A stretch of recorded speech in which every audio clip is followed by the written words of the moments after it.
Students at the University of Toronto are once again raising concerns about the soaring prices of food at on-campus dining halls, saying it's contributing to ongoing food insecurity for those attending the school. It's almost $3 for 100 grams of food.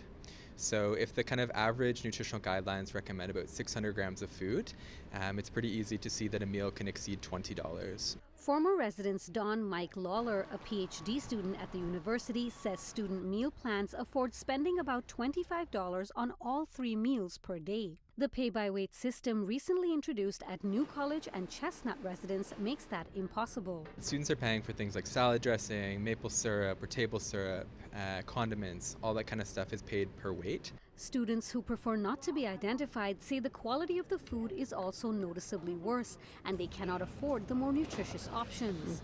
They're not getting the protein they need because meat is very dense, it's very heavy. They're not getting vegetables because things that are steamed are soaked in water. They're scrambling to fill calories in, and it's bad when you know that it's more affordable to go to Starbucks. Lawler says students and staff organized against a pay-by-weight system back in 2020 when it was introduced, along with other COVID-19 related changes. At the time, the university walked back the decision.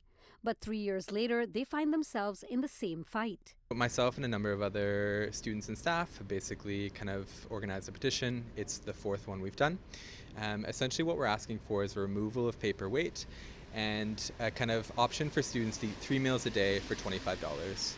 In a statement, the university says, in part, we made this change to increase the variety of food options available to our students by allowing them to put together and customize their own meals at self-serve stations. This model also better accommodates students with diverse eating habits, dietary and cultural preferences, and food allergies. They added that they also have grab-and-go items and plated food options at fixed prices.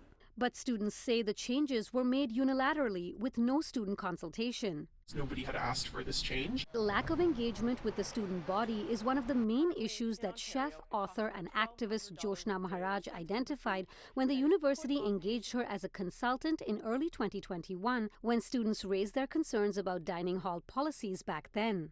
The problem is these folks don't really want to listen to these students. And they don't they make space for things like a student advisory committee, but then they don't actually involve them in any conversations or decision making. Just listen to them, take them seriously.